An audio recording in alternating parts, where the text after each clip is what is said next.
आज की रात राजा की आंखों में नींद नहीं थी। रुकिए, स्क्रिप्ट मत 25 लिखिए, साल से वीडियो पूरा फिर से देख किसी लो। ने हमला कर दिया था।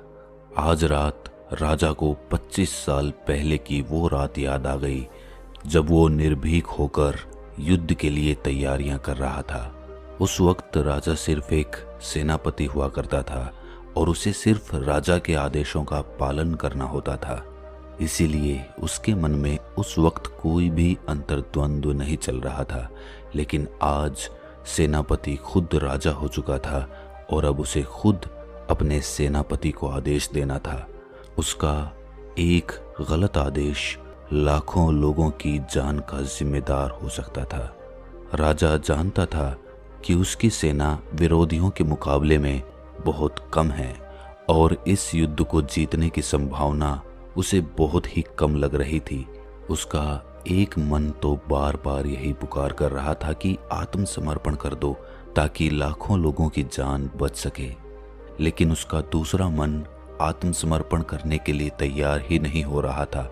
वो कैसे इस साम्राज्य को अपने हाथों से, जिस साम्राज्य को हासिल करने के लिए उसने दिन रात एक कर दिया, इतने लोगों को धोखा दिया, राजनीति की, और इतनी मेहनत के बाद जब उसने राजा का सिंहासन हासिल किया तो वो इसे अपने हाथों से दूसरे के हाथों में कैसे सौंप दे। लेकिन यहाँ बात राजा के अकेले की नहीं थी, यहाँ बात पूरे साम्राज्य की थी।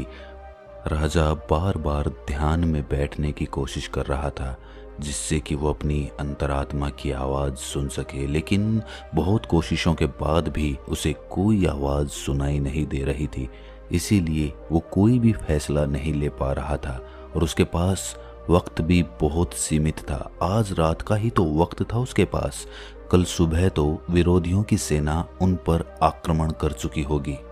आखिरकार परेशान होकर राजा अपने महल की छत पर आ पहुंचा। छत पर पहुंचकर जब उसने आसमां की तरफ देखा तो आसमान में एक पक्षी निर्भीक होकर अपनी मस्ती में अकेला उड़ा चला जा रहा था।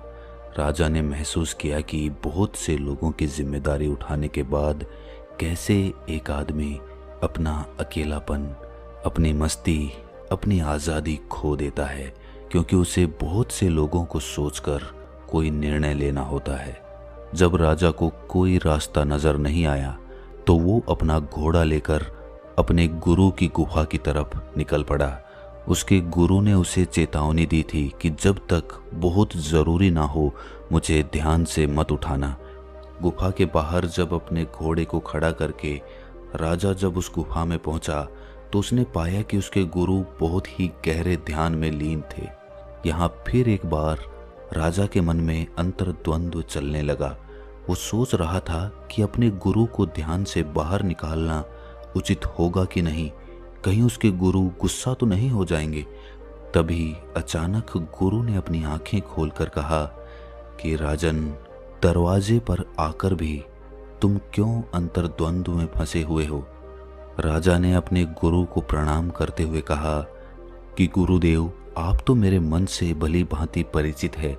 आपको तो ये भी पता होगा कि मैं कितना चिंतित हूँ। इसी चिंता के कारण मुझे नींद तक नहीं आ रही है।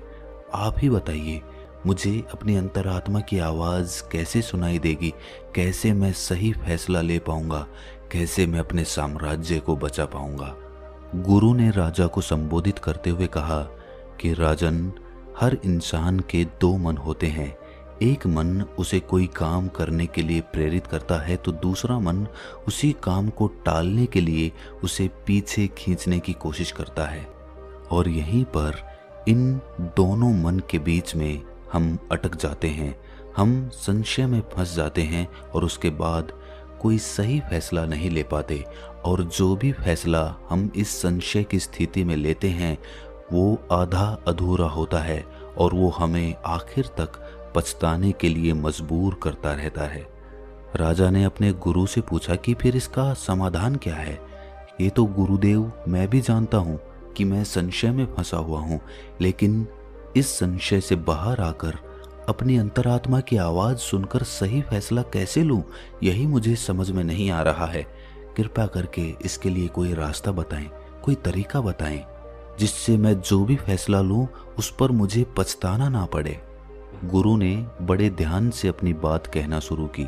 उन्होंने बताया कि जीवन में कोई भी सही या गलत फैसला नहीं होता, ये सिर्फ हमारे मन की रची हुई एक लीला मात्र होती है। असल सत्य तो इस बात को जान लेने में है कि जो होना होता है वही होता है। हमारे और तुम्हारे करने से कुछ भी नहीं होता, कुछ भी नहीं बदलता, लेकिन फिर भी अपने अहंकारवश हमें यही लगता रहता है कि मैं अपने फैसले से दुनिया बदल सकता हूँ। सही और गलत के फेर में पड़कर हम कोई कदम ही नहीं उठा पाते।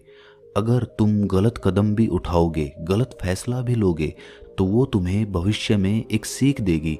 अगर तुम सही कदम उठाओगे तो तुम्हारे लिए वो कामयाबी के रास्ते खोलेगी। दोनों परिस्थितियों में तुम्हारी आंतरिक उन्नति तो हो ही रही है। तुम एक जगह पर ठहरे हुए नहीं हो, तुम्हारा मन संशय में नहीं अटका हुआ है। राजा ने ये बात बड़े ध्यान से सुनी और उसके बाद एक सवाल पूछा। राजा ने पूछा कि गुरुदेव, तो क्या हमें बिना सोच विचार के कोई भी फैसला बस यूं ही ले लेना चाहिए? ये तो मूर्खता का प्रमाण होता है। भला इतना बड़ा फैसला मैं बिना सोच विचार के कैसे ले सकता हूँ? गुरु ने मुस्कुराते हुए उत्तर दिया कि राजन, तुम मेरी बात को समझ नहीं रहे हो। मैं ये नहीं कह रहा कि तुम्हें सोच विचार नहीं करना चाहिए, उल्टा मैं तुम्हें ये कह रहा हूँ कि तुम्हें पूर्ण रूप से सोच विचार करना है, और पूर्ण रूप से सोच विचार करने के बाद तुम्हें अपने दोनों मन को एक जगह पर सहमत करवाना है।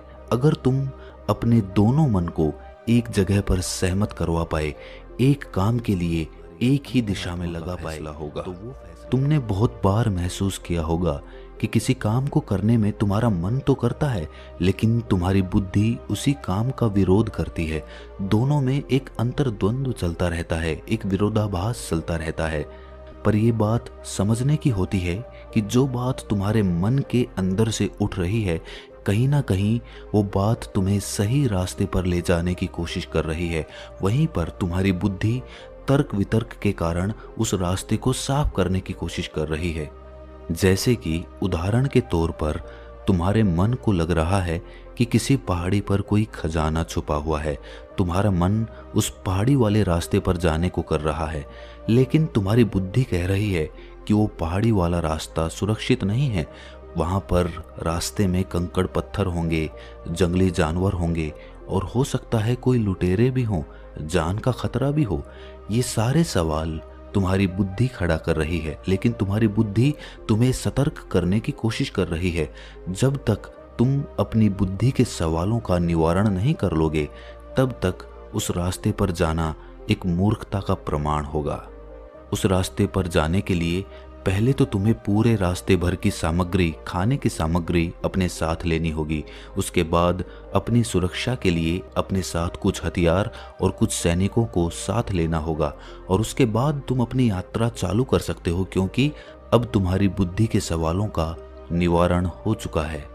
लेकिन कुछ लोग ऐसे भी होते हैं जिन्हें पता होता है कि पहाड़ी पर खजाना है, लेकिन ये सोचकर कि पहाड़ी वाला रास्ता बड़ा ही कठिन है, वो अपनी यात्रा कभी चालू नहीं कर पाते।